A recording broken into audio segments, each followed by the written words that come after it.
Friends, Vilasini hobbies ಚಾನಲ್ಗೆ ಸ್ವಾಗತ. ನಾನು ಇವತ್ತು ಒಂದು ವಿಡಿಯೋ ಅಂದರೆ ಇದು ನಾನು ತರಕಾರಿಯನ್ನು ಬೆಳೆಸಿರೋದು, ಅಂದರೆ ಗಿಡಗಳನ್ನು ಬೆಳೆಸಿರೋದು. ಇವೆಲ್ಲ ಮೀಶೋದಿಂದ ತಂದಿರೋದು. ಹಾಗೆ ನಾನು ಏನೇನು ತರಕಾರಿ ಗಿಡ ಹಾಕಿದ್ದೀನಿ, ಹೇಗೆ ಇದನ್ನು ನಾನು ಸಸಿಗಳನ್ನು ಮಾಡಿದ್ದೀನಿ ಅಂತ ಈ ವಿಡಿಯೋದಲ್ಲಿ ತಿಳಿಸ್ತೀನಿ. ತುಂಬ ಈಸಿಯಾಗಿ ಎಲ್ಲರೂ ತರಕಾರಿ ಗಿಡವನ್ನು ಬೆಳೆಸ್ಕೋಬಹುದು.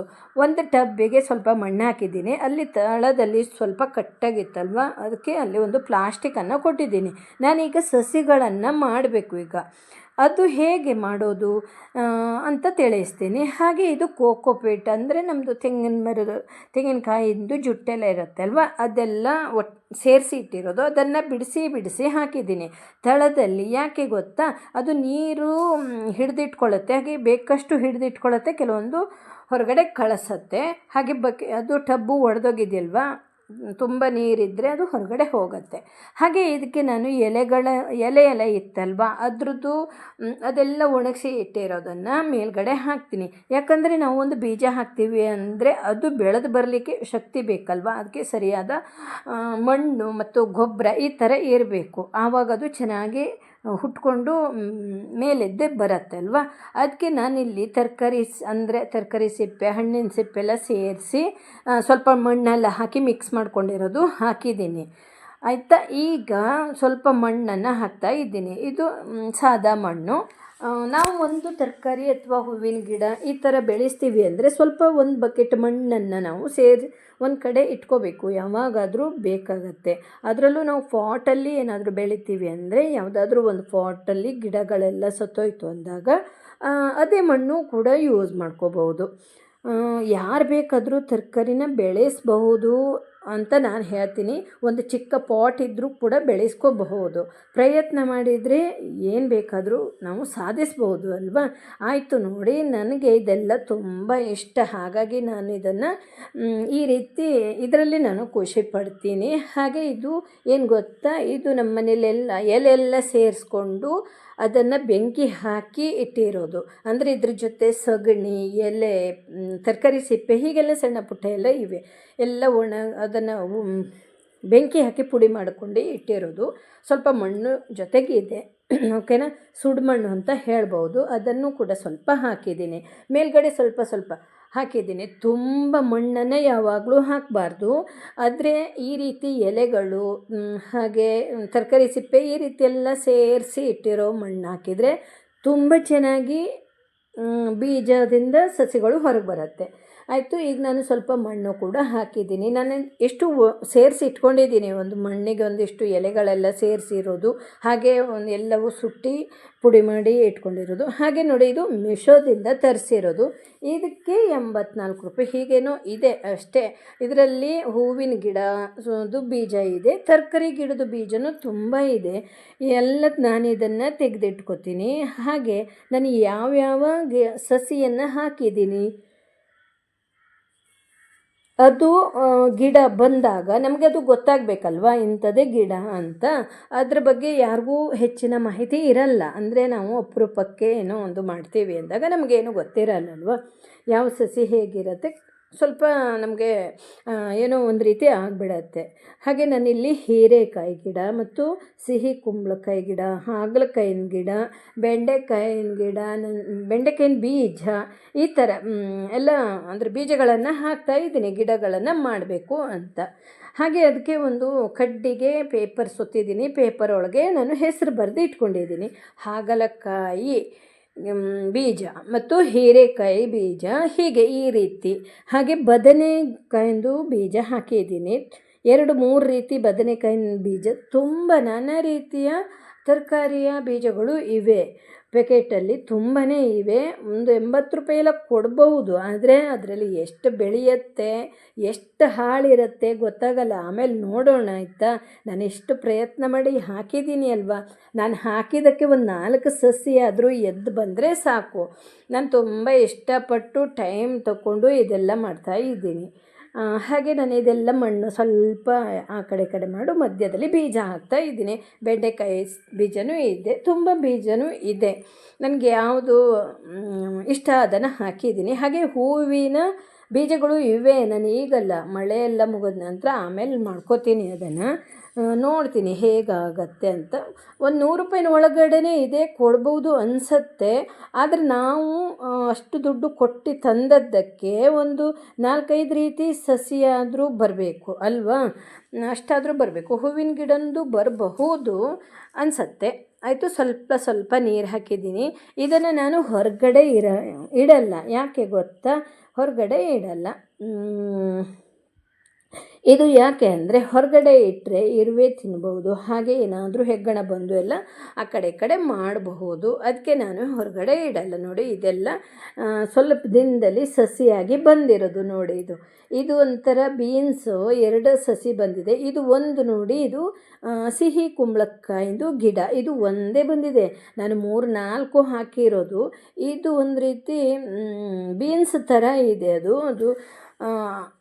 ಅದು 2 ಆಗಿದೆ. ನಂತರ ಏನು ಸೋರೆಕಾಯಿ ಗಿಡ ಅದೊಂದು 2-3 ಆಗಿದೆ. ಹೀಗೆ ಸಣ್ಣ ಪುಟ್ಟ ಗಿಡಗಳು ಆಗಿವೆ. ಆದರೆ ಬೆಂಡೆಕಾಯಿ ಗಿಡ ಒಂದೂ ಆಗಿಲ್ಲ, ಆಯಿತಾ. ಹಾಗೆ ಇದು ಬದನೆಕಾಯಿಂದು ಬೀಜ ಹಾಕಿದ್ದೀನಿ ಅಲ್ವಾ, ಅದು ಕೂಡ ಒಂದೂ ಆಗಿಲ್ಲ. ನಾನು ಹಾಕಿದ್ದೀನಿ, ನೀವು ನೋಡಿದ್ದೀರಿ ಅಲ್ವಾ, ತುಂಬಾ ಹಾಕಿದ್ದೀನಿ. ಆದರೆ ಅದರಲ್ಲಿ ಒಂದು 7-8 ಗಿಡ ಆಗಿರಬಹುದು ಅಷ್ಟೇ, ಮತ್ತು ಜಾಸ್ತಿ ಆಗಿಲ್ಲ, ಆಯಿತಾ. ನಾನು ಒಂದೊಂದು ಈಗ ಒಂದು ಹೀರೆಕಾಯಿಂದು ಗಿಡ ಅಂದರೆ ಒಂದು 3-4 ಬೀಜ ಹಾಕಿದ್ದೀನಿ, ಅದು ಒಂದೂ ಆಗಿಲ್ಲ. ಬೆಂಡೆಕಾಯಿ ಬೀಜ ಆಗಿಲ್ಲ. ನಂತರ ಸೋರೆಕಾಯಿನ ಗಿಡ ಆಗಿದೆ, ಸಿಹಿ ಕುಂಬಳಕಾಯಿಂದು ಒಂದಾಗಿದೆ. ನಂತರ ಹೀಗೆ ಸಣ್ಣ ಪುಟ್ಟ ಏನೋ ಒಂದು ಗಿಡ ಆಗಿದೆ. ನಾನು ಹಾಕಿರೋದ್ರಲ್ಲಿ ಒಂದು 7-8 ಗಿಡ ಆಗಿವೆ ಅಷ್ಟೇ. ಇನ್ನು ನಾನು ಇನ್ನೊಂದು ಸ್ವಲ್ಪ ದಿನದಲ್ಲಿ ಇನ್ನೊಂದು ಜಾಗದಲ್ಲಿ ಹಾಕ್ತೀನಿ ಇದೇ ರೀತಿ. ಆವಾಗಲೂ ಆಗಬಹುದು ಅನಿಸತ್ತೆ, ನೋಡೋಣ ಅಲ್ವಾ. ಏನೇ ಆಗಲಿ, ಯಾವುದಾದ್ರೂ ಒಂದಾದರೂ ಗಿಡಗಳು ಚೆನ್ನಾಗಿ ಬೆಳ್ಕೊಂಡ್ರೆ, ಈಗ ಒಂದು ನಾನು ಸಿಹಿ ಕುಂಬಳಕಾಯಿನ ಗಿಡ ಹಾಕಿದ್ದೀನಿ ಅಂತ ಇಟ್ಕೊಳ್ಳಿ, ಅದೇ ತುಂಬ ಚೆನ್ನಾಗಿ ಬೆಳ್ಕೊಳ್ತು. ಅದಕ್ಕೆ ಒಂದು ಸ್ವಲ್ಪ ಕಾಯಿಗಳು ಆಯಿತು ಅಂದರೆ ನಮಗದು 100 ರೂಪಾಯಿನ ಒಳಗಡೆ ನಾವು ಕೊಟ್ಟಿದ್ದೀವಿ ಅಲ್ವಾ, ಅದು ನಮಗೆ ಏನೂ ಅನಿಸಲ್ಲ ಅಲ್ವಾ. ಸಿಹಿ ಕುಂಬಳಕಾಯಿ ಗೊತ್ತಲ್ವ, ನಾವು ಮಾರ್ಕೆಟಿಂದ ತಂದರೆ ಒಂದು ಚಿಕ್ಕದಾದರೂ 100 ರೂಪಾಯಿ ಮೇಲ್ಗಡೆನೇ ಇರುತ್ತೆ ಅಲ್ವಾ. ಆ ಲೆಕ್ಕದಲ್ಲಿ ಒಳ್ಳೆಯದೇ ಅನಿಸತ್ತೆ. ನಾವು ಒಂದಾದರೂ ಗಿಡಗಳು ಹುಟ್ಟುತ್ತೆ, ಆಯಿತಾ. ಆಯಿತು ನೋಡಿ, ನಾನಿಲ್ಲೀಗ ಗಿಡಗಳನ್ನು ನೆಡಲಿಕ್ಕೆ ಒಂದು ಪಾಟಲ್ಲಿ ನೆಡಲಿಕ್ಕೆ ಮಣ್ಣೆಲ್ಲ ಸೇರಿಸ್ಕೋತೀನಿ. ನನ್ನ ಹತ್ರ ಯಾವುದು ಮಣ್ಣಿದೆ, ಹಾಗೆ ಸುಮ್ಮನೆ ಸಾದಾ ಮಣ್ಣು ಇವೆ. ಹಾಗೆ ಅದಕ್ಕೆ ನಾನು ಇದು ಏನು ಗೊತ್ತಾ, ಸಾದಾ ಮಣ್ಣು ಇವೆ ನನ್ನ ಹತ್ರ. ಇದು ಹಳೇ ಪಾಟು, ಅಂದರೆ ಕೆಲವೊಂದು ಗಿಡಗಳು ಒಣಗಿರೋದು, ಬೇಸಿಗೆಯಲ್ಲಿ ಒಣಗಿರೋದು. ಪಾಟಲ್ಲಿ ಇರುವಂತಹ ಮಣ್ಣನ್ನು ಹಾಕ್ಕೊಂಡಿದ್ದೀನಿ. ಒಂದು 2-3 ಪಾಟಲ್ಲಿ ಇರುವಂಥದ್ದು ಇದೆ. ಅದಕ್ಕೆ ನಾನು ಈ ಎಲೆಗಳೆಲ್ಲ ಸುಟ್ಕೊಂಡಿರುವಂತಹ ಬೂದಿ ಅಂತ ಹೇಳಬಹುದು, ಅದನ್ನು ಹಾಕಿದ್ದೀನಿ. ನಂತರ ಇದು ಏನು ಎಲೆಗಳೆಲ್ಲ ಒಣಗಿಸಿ ಪುಡಿ ಆಗಿರೋದು ಕೂಡ ಹಾಕಿದ್ದೀನಿ. ಇವಿಷ್ಟು ಹಾಕಿ ಮಿಕ್ಸ್ ಮಾಡ್ಕೋತೀನಿ ಒಂದು ಸಲ. ಪಾಟಲ್ಲೆಲ್ಲ ಹಾಕ್ತೀನಿ. ಇದರಲ್ಲಿ ನನಗೆ ಸಿಹಿ ಕುಂಬಳಕಾಯಿಂದು ಸಸಿ ಒಂದಿದೆ ಅಲ್ವಾ, ಅದಾದರೂ ಚೆನ್ನಾಗಿ ಬೆಳೆಸ್ಕೋಬೇಕು.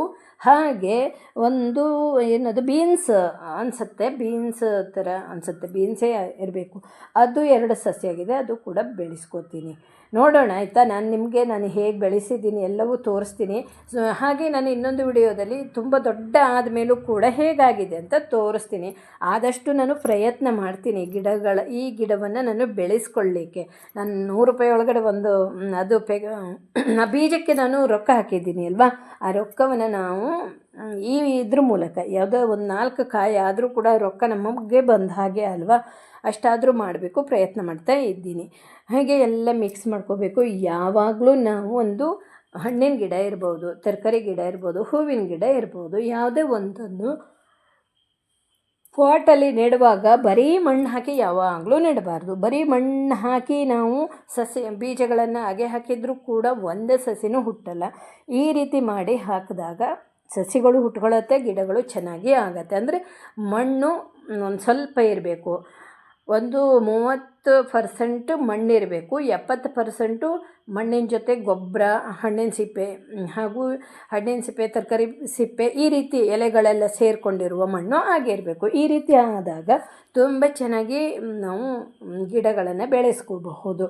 ಅಲ್ವಾ. ನಾನು ಇದನ್ನು ನೆಲಕ್ಕೆಲ್ಲ ಹಾಕ್ತಾಯಿಲ್ಲ. ಯಾಕೆ ಅಂದರೆ ನೆಲಕ್ಕೆ ಹಾಕಿದರೆ ಏನಾಗುತ್ತೆ ಗೊತ್ತಾ, ನಮ್ಮನೆ ಹಿಂದ್ಗಡೆ ಅಲ್ಲಿ ಹೆಗ್ಗಣ ಎಲ್ಲ ಬರುತ್ತೆ. ಯಾವಾಗಲೂ ಮೊದಲೆಲ್ಲ ಬರ್ತಿತ್ತು, ಅದೆಲ್ಲ ಬರುತ್ತೆ ಅಲ್ವಾ, ಅದು ಬಂದು ತಿಂದು ಹಾಕ್ಬೋದು ಅಂತ ನಾನು ಅದರಲ್ಲಿ ಹಾಕಲ್ಲ. ಆಯಿತಾ. ಈ ರೀತಿ ಪಾಟಲ್ಲಿ ಹಾಕಿ ಇಟ್ಟರೆ, ಒಂದು ಕಡೆ ಇಟ್ಟರೆ ಅಲ್ಲಿ ಆ ಕಡೆ ಬರಲ್ಲ, ಅಂದರೆ ಒಂದು ಒಳ್ಳೆ ಜಾಗದಲ್ಲೇ ಇಡ್ತೀನಿ. ಸ್ವಲ್ಪ ಮಣ್ಣೆಲ್ಲ ಹಾಕ್ತಾಯಿದ್ದೀನಿ ನೋಡಿ. ನಾನು ಈ ಸಲ ನನಗೆ ತುಂಬ ಆಸಕ್ತಿ ಇದೆ ಗಿಡಗಳನ್ನು ಬೆಳೆಸೋದು, ಹಾಗೆ ಹೂವಿನ ಗಿಡ ಬೆಳೆಸೋದು. ಸ್ವಲ್ಪ ಪ್ರಯತ್ನ ಮಾಡ್ತಾ ಇದ್ದೀನಿ. ನನ್ನ ಗಾರ್ಡನು ಕೂಡ ನಾನು ಆಮೇಲೆ ತೋರಿಸ್ತೀನಿ. ಒಂದೊಂದೇ ದಿನ ಸ್ವಲ್ಪ ಸ್ವಲ್ಪ ಆದಷ್ಟು ಗಿಡವನ್ನು ಹಾಕೋದು, ಗಿಡದ ಕೆಲಸ ಎಲ್ಲ ಮಾಡ್ತಾ ಇದ್ದೀನಿ. ನಾನು ಅದೆಲ್ಲ ವಿಡಿಯೋ ಮಾಡಲ್ಲ, ಯಾಕಂದರೆ ನನಗೆ ಅಷ್ಟು ಟೈಮೂ ಇಲ್ಲ ಈಗ. ಎಲ್ಲದೂ ವಿಡಿಯೋ ಮಾಡಲಿಕ್ಕೆ ಆಗಲ್ಲ. ಇದೊಂದು ನಾನು ತುಂಬ ದಿನದಿಂದ ವಿಡಿಯೋ ಮಾಡಿದ್ದೀನಿ. ಇದರಿಂದ ಯಾರಿಗಾದರೂ ಯೂಸ್ ಆಗ್ಬೋದಲ್ವಾ. ಹಾಗಾಗಿ ಇದು ಸ್ಟಾರ್ಟಿಂಗಿಂದನೂ ಕೊನೆ ತನಕನೂ ಇದೆ ನೋಡಿ. ಈಗ ನಾನು ಎಷ್ಟು ಗೊತ್ತಾ, ಈ ಪಾಟಲ್ಲಿ 1/4 ಅಂಶ ಆಗುವಷ್ಟು ಅದೇ ಮಣ್ಣು ಮತ್ತು ಕಾಯಿಂದು ಜುಟ್ಟೆಲ್ಲ ಇದೆ, ಅದೆಲ್ಲ ಬಿಡಿಸಿ ತಳದಲ್ಲಿ ಹಾಕಿದ್ದೀನಿ. ಅದು ನೀರು ಎಷ್ಟು ಬೇಕು ಅಷ್ಟು ಹಿಡಿದಿಟ್ಕೊಳ್ಳುತ್ತೆ, ಹಾಗೆ ನೀರನ್ನು ಹೊರಗೆ ಹಾಕತ್ತೆ, ತಂಪಾಗಿ ಇರುತ್ತೆ, ಬುಡ ತಂಪಾಗಿರುತ್ತೆ. ಆಯಿತಾ. ಅದಕ್ಕೆ ಹಾಕಿರೋದು. ಯಾಕಂದರೆ ಬೇರು ಕೂಡ ಆ ಕಡೆ ಈ ಕಡೆ ಹರಡ್ಕೊಂಡು ಇರುತ್ತೆ, ಅಲ್ಲಲ್ಲೇ ಮುದ್ದೆ ಆಗಿ ಗಟ್ಟಿ ಆಗಲಿಕ್ಕೆ ಕೊಡಲ್ಲ. ಅದಕ್ಕೆ ಆ ರೀತಿ ಹಾಕಿರೋದು. ಹಾಗೆ ಮಣ್ಣೆಲ್ಲ ಮಿಕ್ಸ್ ಮಾಡ್ಕೊಂಡಿರೋದು ಹಾಕ್ತಾ ಇದ್ದೀನಿ. ಹಾಗೆ ಇಲ್ಲಿ ನಾವು ಈಗ ಒಂದು ಸಲ ಈ ರೀತಿ ಹಾಕಬೇಕು, ಮಣ್ಣೆಲ್ಲ ಹಾಕಬೇಕು. ಈ ರೀತಿ ಅಂದರೆ ಮಿಕ್ಸ್ ಇರೋದೆಲ್ಲ ಹಾಕಬೇಕು. ನಾವೇನಾದರೂ ಗೊಬ್ಬರ ಹಾಕಬೇಕು ಅಂದರೆ ಇದು ಸ್ವಲ್ಪ ದೊಡ್ಡ ಆಗಬೇಕು. ನಾನು ಆ ವಿಡಿಯೋ ನೆಕ್ಸ್ಟ್ ಹಾಕ್ತೀನಿ, ಏನು ಗೊಬ್ಬರ ಹಾಕ್ತೀನಿ, ನಾನು ಯಾವ ಗೊಬ್ಬರವನ್ನು ತಂದು ಇಟ್ಕೊಂಡಿದ್ದೀನಿ ಅಂತ ತಿಳಿಸ್ತೀನಿ. ಆಯಿತಾ. ಹೀಗೆ ಅಂದರೆ ಇದು ಎಷ್ಟು ನಾನು ಕೆಳಗಡೆನೇ ನೆಟ್ಟಿರೋದು, ಪಾಟಿನ ಅರ್ಧಕ್ಕಿಂತ ಅರ್ಧಕ್ಕೆ ಇದೆ ಇದು. ಆಯಿತಾ. ಅದ್ರದ್ದು ಬೇರೆಲ್ಲ ಅದು ಆಮೇಲೆ ಗಿಡ ಮೇಲೆ ಬರುತ್ತೆ ಅಲ್ವಾ, ಅದಕ್ಕೆ ಅಲ್ಲಿ ಜಾಗ ಸಾಕಾಗತ್ತೆ. ಮತ್ತು ನಾವು ಆಮೇಲೆ ಮಣ್ಣೆಲ್ಲ ಹಾಕ್ತಾ ಹೋಗ್ತೀವಿ ಅಲ್ವಾ. ಈಗ ನಾವು ಅಂದರೆ ಇನ್ನೊಂದು ಸ್ವಲ್ಪ ದಿನದಲ್ಲಿ ಮತ್ತೆ ಹಾಕಬೇಕು, ಗೊಬ್ಬರ ಹಾಕಬೇಕು, ಮಣ್ಣೆಲ್ಲ ಹಾಕಬೇಕು. ಹಾಗಾಗಿ ಇಷ್ಟು ಅರ್ಧಕ್ಕೆ ಆಗುವಷ್ಟು ಹಾಕಿದ್ದೀನಿ ನಾನು.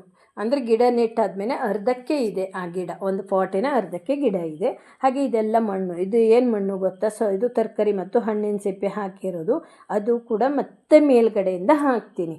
ಹಾಗೆ ಪಾಟಲ್ಲಿ ತಳದಲ್ಲಿ 2 ಹೋಲ್ ಇರುತ್ತೆ ಅಲ್ವಾ, ಅದನ್ನು ನೀವು ಸ್ವಲ್ಪ ನೀರು ಹೋಗಲಿಕ್ಕೆ ಹೋಲನ್ನು ಮಾಡ್ಕೋಬೇಕು. ಅದು ಮೊದಲೇ ಕೊಟ್ಟಿರ್ತಾರೆ ಪಾಟಲ್ಲಿ. ಅದು ನೀರು ಎಷ್ಟು ಬೇಕೋ ಅಷ್ಟು ತಗೊಳತ್ತೆ ಮತ್ತು ಹೊರಗೆ ಹಾಕತ್ತೆ ಅಲ್ವಾ. ಜಾಸ್ತಿ ನೀರು ನಿಂತ್ಕೊಂಡಿದ್ರು ಕೊಳತೋಗೋ ಚಾನ್ಸ್ ಇರುತ್ತೆ. ಅದಕ್ಕೆ ಚಿಕ್ಕ ಚಿಕ್ಕ ಹೋಲ್ ಇದೆ. ಅದನ್ನು ನಾವು ಸ್ವಲ್ಪ ತರುವಾಗ ಹೀಗೆ ಒಂದು ಚಿಕ್ಕದಿರುತ್ತೆ, ಸ್ವಲ್ಪ ದೊಡ್ಡ ಮಾಡ್ಕೋಬೇಕು. ಹಾಗೆ ಇನ್ನೊಂದು ಗಿಡನೂ ಹಾಕ್ತಾಯಿದ್ದೀನಿ, ಇನ್ನೊಂದು ಪಾಟಲ್ಲೂ ಹಾಕ್ತೀನಿ. ಈಗ ಒಂದು ಸಿಹಿ ಕುಂಬಳಕಾಯಿದು ಗಿಡ ಒಂದೇ ಆಗಿತ್ತು ಅಲ್ವಾ, ಒಂದೇ ಹಾಕಿದ್ದೀನಿ. ಈಗ ನನಗೆ ಏನು ಗೊತ್ತಾ, ನನಗೆ ಬೆಂಡೆಕಾಯಿನ ಗಿಡ ಮಾಡ್ಕೋಬೇಕು ಅನ್ನೋದು ಆಸೆ ಇತ್ತು. ಸಿಹಿ ಕುಂಬಳಕಾಯಿನೂ ಪರವಾಗಿಲ್ಲ, ಹೀರೆಕಾಯಿದು ಗಿಡ ಹಾಕಬೇಕು ಅನ್ನೋ ಆಸೆ ಇತ್ತು. ನಂತರ ನನಗೆ ಬೆಂಡೆಕಾಯಿ, ಹೀರೆಕಾಯಿ ಮತ್ತು ಬೂದುಗುಂಬಳಕಾಯಿ ಅಂತಾರಲ್ವ, ಅದನ್ನು ಗಿಡ ಮಾಡಿ ಹಾಕ್ಕೊಂಡು ನಮ್ಮ ಟೆರೆಸ್ ಮೇಲೆ ಒಂದು ಸೈಡ್ ಇಡ್ಬೋದು. ಅಲ್ಲೆಲ್ಲ ಬಿಸಿಲು ಕೂಡ ತಾಗತ್ತೆ. ಹಾಗೆ ನಾವು ಜಾಲರಿ ಹಾಕಿದ್ದೀವಿ ಅಲ್ವಾ, ಅದಕ್ಕೆ ನಾವು ಹಬ್ಬಿಸ್ಕೊಂತ ಹೋಗ್ಬೋದಲ್ವ, ಕಟ್ಟುತ್ತಾ ಹೋದರೆ ಆಗಿತ್ತು. ಆ ಥರ ಮಾಡೋಣ ಅಂತ ಇದೆ. ಆದರೆ ಹೀರೆಕಾಯಿ ಗಿಡನೇ ಆಗಿಲ್ಲ ಮತ್ತು ಬೂದುಗುಂಬಳಕಾಯಿ ಗಿಡನೂ ಆಗಿಲ್ಲ. ನಾನೀಗ ಮಾರ್ಕೆಟ್ಗೆ ಹೋದಾಗ ಬೀಜ ತಂದು ಮತ್ತೆ ಮಾಡ್ಕೋಬೇಕು, ಹೇಗಾದರೂ ಮಾಡಬೇಕು. ಮೇಲೆ ಟೆರೆಸ್ಗೆ ಸ್ವಲ್ಪ ದೊಡ್ಡ ಆದ ನಂತರ, ಮಳೆ ನೀರೆಲ್ಲ ತೊಗೊಂಡಿರತ್ತೆ ಅಲ್ವ, ಆದ ನಂತರ ಮೇಲ್ಗಡೆ ತಗೋಬೋದು ಅಂತ. ಹಾಗೆ ಈಗ ಇದು ಬೀನ್ಸ್ ಗಿಡ ನೆಡ್ತಾ ಇದ್ದೀನಿ ನೋಡಿ. 2 ಗಿಡ ಇದೆ, ಇಲ್ಲೇ ಅಕ್ಕಪಕ್ಕ ಮಾಡಿ ಅದೇ ಥರ ನೆಡೋದು. ಪಾಟಿನ ಅರ್ಧಕ್ಕೆ ಇರುತ್ತೆ ಮಣ್ಣು, ಅಷ್ಟಕ್ಕೆ ನೆಟ್ಟು ಬಿಡಬೇಕು. ಆಯಿತಾ. ಇದನ್ನೇ ಈಗ ನಾನು ಮಳೆ ಬೀಳೋ ಕಡೆ ಇಡ್ತೀನಿ. ಇದು ಏನು ಗೊತ್ತಾ, ನಾವು ಯಾವುದೇ ಒಂದು ಗಿಡ ಆದರೂ ಸ್ಟಾರ್ಟಿಂಗಲ್ಲಿ ಒಂದು 15 ದಿನ, 1 ತಿಂಗಳ ಮಳೆ ನೀರು ತಗೊಳ್ಳೇಬೇಕು. ಗಿಡಗಳು ನೆಲಕ್ಕೆ ಹಾಕಿರೋದಾಗಲಿ ಪಾಟಲ್ಲಿ ಹಾಕಿರೋದೇ ಆಗಲಿ 1 ತಿಂಗಳಾದರೂ ಮಳೆ ನೀರನ್ನು ತಗೋಬೇಕು. ಆ ಮಳೆ ನೀರಿಗೆ ಅದು ಬೇಗ ಎದ್ಕೊಬಿಡತ್ತೆ, ಅಷ್ಟು ಮಳೆ ನೀರಲ್ಲಿ ಪವರ್ ಇರುತ್ತೆ. ಗಿಡಗಳು ಬೇಗ ಎದ್ಕೊಂಡು ಚಿಗುರ್ಕೊಬಿಡತ್ತೆ. 1 ತಿಂಗಳ ಇದ್ದರೆ ಸಾಕು.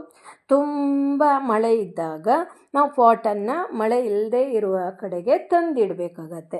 ಈ ಥರ ಮಾಡಿದರೆ ನಾವು ಬೆಳೆಸ್ಕೋಬೋದು. ಯಾಕಂದರೆ ನಾನು ಪುದೀನ ಗಿಡ ಹಾಕಿದ್ದೀನಿ ಹೋದ ವರ್ಷ, ಅದು ಕೂಡ ಹಾಗೇ ಮಾಡ್ಕೊಂಡಿದ್ದೀನಿ. ತುಂಬ ಬಿಸಿಲಿದೆ ಅಂತ ಬಿಸಿಲಲ್ಲೂ ಕೂಡ ಇಡಬಾರ್ದು, ಸುಟ್ಟು ಹೋಗಿಬಿಡತ್ತೆ ತುಂಬ ಬಿಸಿಲಿಗೂ. ಒಂದು 2 ದಿನ ಬಿಸಿಲಲ್ಲಿ ಇಡಬೇಕು ಅಷ್ಟೇ. ತುಂಬ ಏಪ್ರಿಲ್ ಮೇದಲ್ಲೆಲ್ಲ ಆ ಥರ ಆಗುತ್ತೆ. ಸ್ವಲ್ಪ ನೆರಳಿರೋ ಕಡೆ ತಂದಿಡಬೇಕಾಗತ್ತೆ. ಆಯಿತು, ರೆಡಿ ಆಗ್ತಾ ಇದೆ ಅಲ್ವಾ. ನೀವು ಒಂದು ಸಲ ನೋಡಿ ಮೀಶೋದಲ್ಲಿ ತರಿಸ್ಕೊಳ್ಳಿ.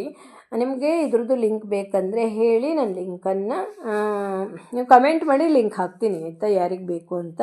ತುಂಬಾ ಚೆನ್ನಾಗಿರುವ ಹೂವಿನ ಬೀಜನೂ ಇವೆ. ತರಕಾರಿ ಅಂತೂ ನಾನಾ ರೀತಿಯದು ಇದೆ. ಮೂಲಂಗಿ ಮತ್ತು ಕ್ಯಾರೆಟ್ ನೋಡಿ, ಇಲ್ಲೆಲ್ಲ ನಾನು ಸಾಲಾಗಿ ಇಟ್ಟಿದ್ದೀನಿ. ಎಷ್ಟು ಗಿಡ ಇದೆ ಗೊತ್ತಾ? ಇವೆಲ್ಲ ಇದೆ, ನಾನೀಗ ಮಣ್ಣು ಹಾಕಿ ನೆಟ್ಟಿರೋದು. ಸಿಹಿ ಕುಂಬಳಕಾಯಿನ ಗಿಡ, ಹಾಗೆ ಬೀನ್ಸು ಮತ್ತು ಹಾಗಲಕಾಯಿಂದು ಗಿಡ, ಬದನೆ ಗಿಡ ನಾನು ಹೊರಗಡೆ ತಂದಿರೋದು. ಸಣ್ಣ ಪುಟ್ಟ ಗಿಡಗಳು ಇವೆ ನೋಡಿ. ಚೆನ್ನಾಗಿ ಆಗ್ತಾ ಇದೆ. ದೊಡ್ಡಾದ ಮೇಲೆ ನಾನು ನಿಮಗೆ ತಿಳಿಸ್ತೀನಿ, ವಿಡಿಯೋ ಮಾಡಿ ಹಾಕ್ತೀನಿ. Thank you.